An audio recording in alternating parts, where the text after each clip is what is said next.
Sheikh chilli की कहानी। खिचड़ी। Sheikh chilli एक बार अपनी सास से मिलने के लिए ससुराल गया।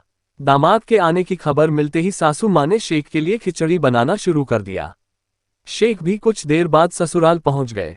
वहां पहुंचते ही सासू से मिलने के लिए शेख सीधे रसोई में चला गया। शेख चिल्ली की और मजेदार कहानियां सुननी है तो हमारे चैनल को सब्सक्राइब करें। सास से बातें करते हुए अचानक शेख चिल्ली का हाथ ऊपर लगा और घी से भरा एक डब्बा सीधे खिचड़ी पर गिर गया।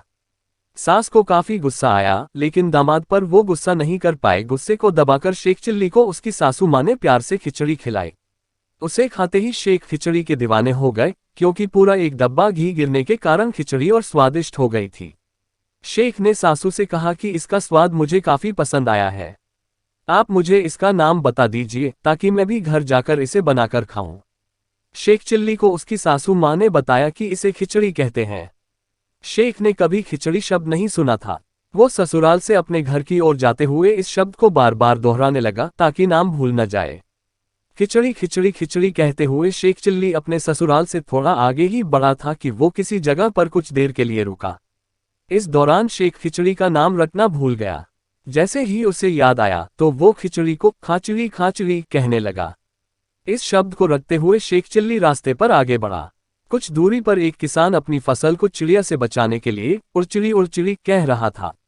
तभी पास से ही शेख चिल्ली खाचड़ी खाचड़ी कहते हुए गुजरने लगा। ये सुनकर किसान को गुस्सा आ गया। उसने दौड़कर शेख चिल्ली को पकड़ा और कहा कि मैं यहाँ चिड़िया से फसल बचा रहा हूँ, उन्हें उड़ाने की कोशिश में लगा हूँ, लेकिन तू मेरी फसल को खाचड़ी खाचड़ी कह रहा है। तुझे उड़चिड़ी कहना चाहिए, अब तू सिर्फ उड़चिड़ी कहेगा। अब शेख चिल्ली आगे चलते हुए किसान की बात सुनकर उड़चिड़ी उड़चिड़ी की कहने लगा। उस शब्द को रटते हुए वो एक तालाब के पास पहुंचा।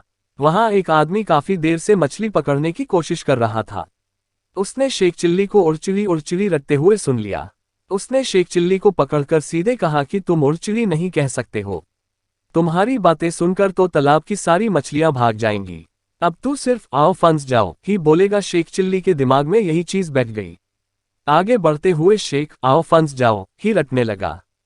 कुछ देर आगे बढ़ने पर उसके सामने से चोर गुजरे। उन्होंने शेख के मुंह से आओ फंस जाओ सुनकर उसे पकड़कर पीटना शुरू कर दिया।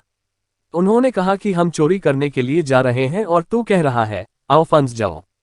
हम फंस गए तो क्या होगा, अब से तू सिर्फ यही कहेगा आओ रख जाओ। पिटाई होने के बाद शेख चिल्ली आओ रख जाओ कहते हुए आगे बढ़ना लगा। उस वक्त रास्ते में शमशान पड़ा। वहां लोग मृत आदमी को लेकर आए थे। आओ रख जाओ सुनकर उन सभी को बुरा लगा। उन्होंने कहा, अरे भाई तू ये क्या बोल रहा है, जैसा तू बोल रहा है वैसा हो गया तो कोई जिंदा नहीं बचेगा। तू आगे से सिर्फ ये बोलेगा कि ऐसा किसी के साथ ना हो। शेख चिल्ली यही कहते हुए आगे की ओर बढ़ने लगा। तभी रास्ते में एक राजकुमार की बारात निकल रही थी। बारात में खुशी खुशी नाचते जा रहे लोगों ने शेख के मुंह से ऐसा किसी के साथ ना हो सुना। सभी को बहुत बुरा लगा।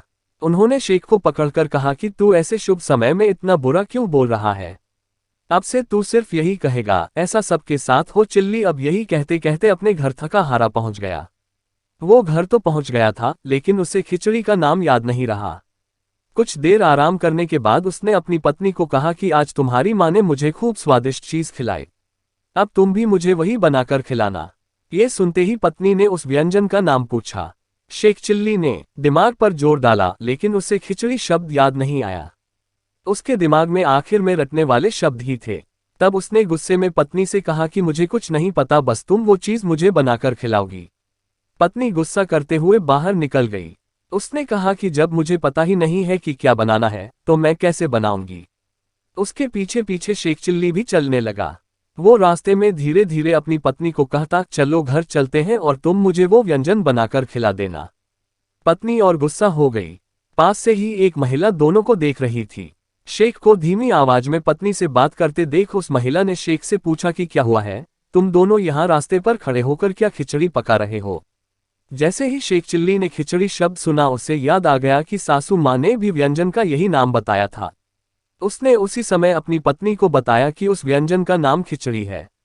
व्यंजन का नाम पता चलते ही शेख की पत्नी का गुस्सा ठंडा हो गया और दोनों खुशी खुशी घर लौट आए। कहानी से सीख, किसी की बोली हुई बात या नए शब्द को भूलने का डर हो तो उसे लिखकर रख लेना चाहिए।